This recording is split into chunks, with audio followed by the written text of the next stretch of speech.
If you measure, and we measure it via spread charts, silver versus gold and GDX, for example, versus gold. We plot like monthly closes. Where's GDX in relation to gold as a percentage? Where's the price of silver as a percent of the price of gold?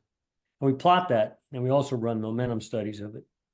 But they've both broken out, meaning that underperformance trend that we had for 3 years, that trend is technically broken to the upside, meaning going forward, probably over the next several quarters, the miners in silver will beat gold again.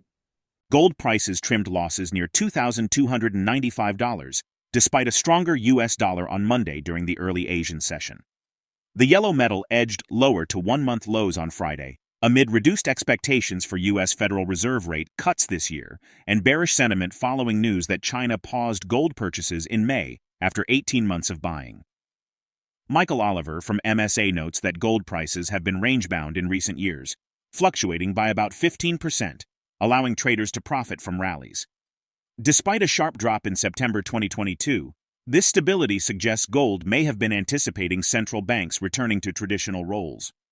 Analysts at Citigroup and Commerzbank expressed that the Federal Reserve's potential rate hike pause next week could be a reason to remain bullish on gold, despite its current choppiness. Citigroup analysts expect gold to average $1,965 an ounce soon, revising their previous target of $1,915 to $2,100 to a neutral stance. They also mentioned that fresh bullish legs could emerge in the medium term.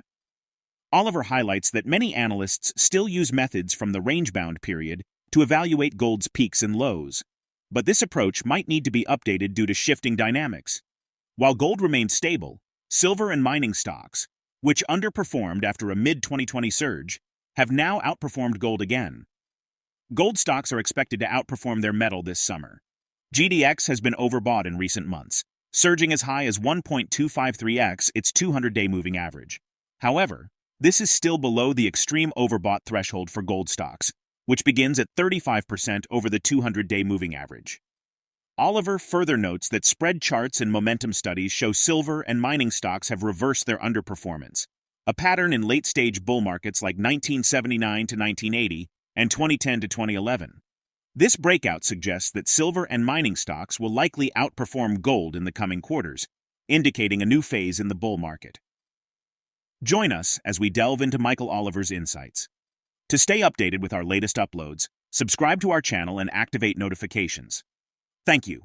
I think gold knows a lot's coming, and I think that's why it's behaved as it has over the last few years. And now we got all the gold doubters out there, and I'm talking about gold bulls even, who are doubters. And we make an argument that what happened over the last 3.5 years in gold was basically a range-bound situation. We're up, down, up. You sell the rallies, you make some money, okay? And there was one flush out in 2022. But if you chop off a few weeks of that September 2022 puke that dropped down through 1675 and got down to 1613 on gold, that entire peak to low would have been a 20% move. But most of the range of gold during that 3.5 years was 15%. And everybody thought each drop was like a bear market. We're in a narrow range. 15% is not that big of a deal. And it was holding there for a reason, because I think it knew what ultimately would unfold, and that therefore the central bank would go back to that which they do best and what they were invented for. Anyway, and now I think we're about there. And now that people realize that, and you're going to have some late chasers of gold. But the problem with the most technicians right now is they're using the analysis that they applied over the last 3.5 years in that range-bound situation to evaluate peaks and lows. What's overbought? Okay, well, there was a certain normality to what was overbought during the last 3 years or so. And when it get there, you could sell it and make $100 or so, And in the case of silver and the miners, while gold went sideways, they staircased downside. They underperformed after a massive outperformance surge that they enjoyed in the summer of 2020, where they beat the pants off gold. But then after that peak, they gave back their performance gains.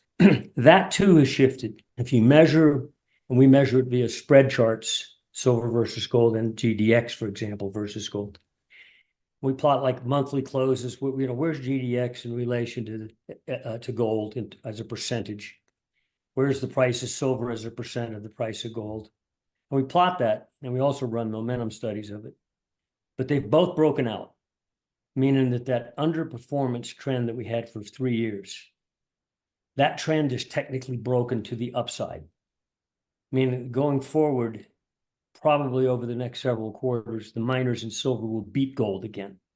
So yeah, watch gold, but that spread relationship shift back to outperformance is what happened also late in the 1979, 1980 bull trend, when all the metals went vertical, and what happened in 2010 to 11 in the last year of that bull market.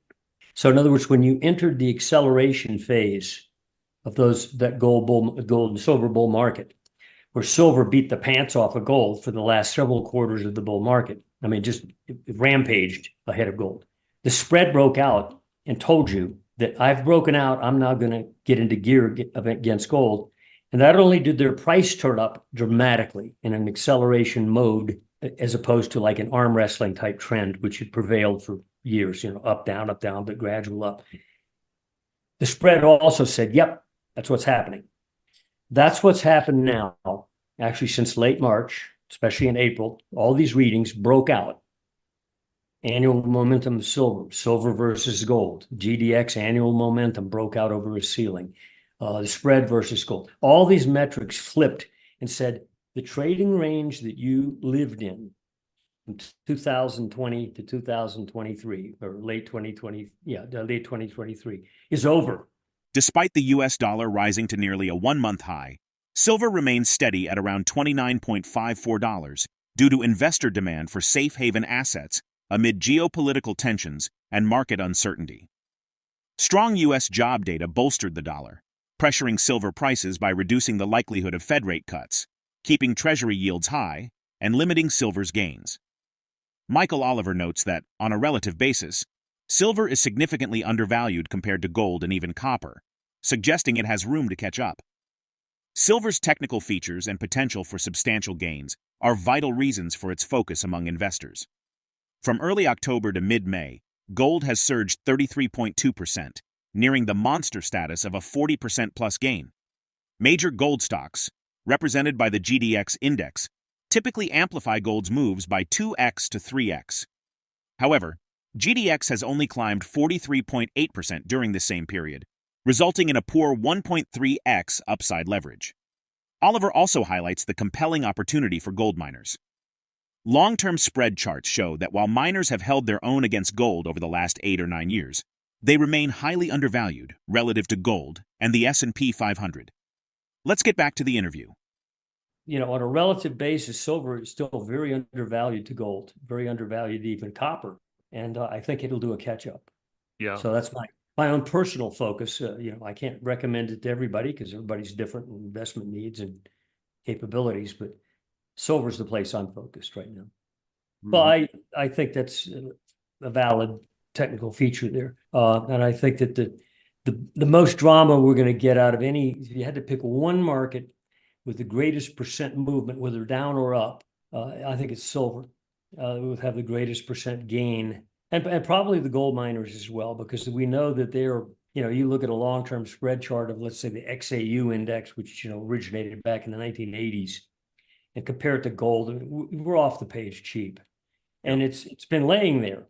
It's not getting cheaper. It's been there since, for the last 8 or 9 years, just laying there dead on the spread chart, holding its own versus gold during that time, where the spread's gone sideways, so it's par performer, but still very, very cheap in relation to gold, and or in relation to the S&P 500 too. That component of stocks, the miners versus S&P, are dirt cheap. Now, you could say, well, they're garbage. Well, or the other possibility is it's a bargain. Mm-hmm. It's like your granddad told you, buy cheap, sell high. Don't chase markets. Okay. Look for distortions in the markets and capitalize on them. Yeah. And I think that's where we are. And I think there's been some asset managers. We all know this. Druckenmiller, for example, mid-February came in and bought up a bunch of gold miners and dumped some tech stocks. And he bought Newmont, for example. Newmont back then was trading in the low 30s. Right now it's in the low 40s. Not bad for, 10 weeks of move, Yep.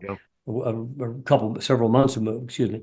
But I'm sure people chuckled at him when he did that, thought, what an idiot buying this stuff. And others have joined in since, I understand. And I think it's because they perceive it to be, a category of stock assets that just ain't going to go any lower. Therefore, the risk is very small. And the potential reward is quite good, especially when they look at a gold chart and they say, something's going on here. These miners are underpriced. They're not reality based yet. And if they go to reality, they could go up a lot. And I think that's why you've had some movement. And that's also why I think if you wobble that stock market, and I think we'll do that, I think we'll see it by next quarter, we'll see some sharp decline. When that occurs, portfolio managers, even the non-gold bugs, are going to be looking for segments of stocks that are behaving well. And I think they're going to find in general that commodity-related stocks are behaving well. But the gold miners in particular are dirt cheap and are behaving well, very well on a percentage gain basis. Therefore, let's move 5% out of the stock market, move it over to the miners, that type of thing. And of course, what's important about that is the miners are so small as a category. It's the wet bar of soap situation, where everybody's grabbing it and it squirts up. And that's where I think gold miners are right now. So that's another place to look. Given the insights shared by MichaelOliver on the current market dynamics, including the undervaluation of silver and mining stocks relative to gold and the S&P 500, the potential for substantial gains in silver due to its technical features, and the anticipated outperformance of gold miners, how should investors strategically position themselves to capitalize on these emerging trends? Share your perspective in the comments section. If the video resonates with you, join our community by subscribing to our channel and enabling notifications with the bell icon. Thank you for being a part of our community.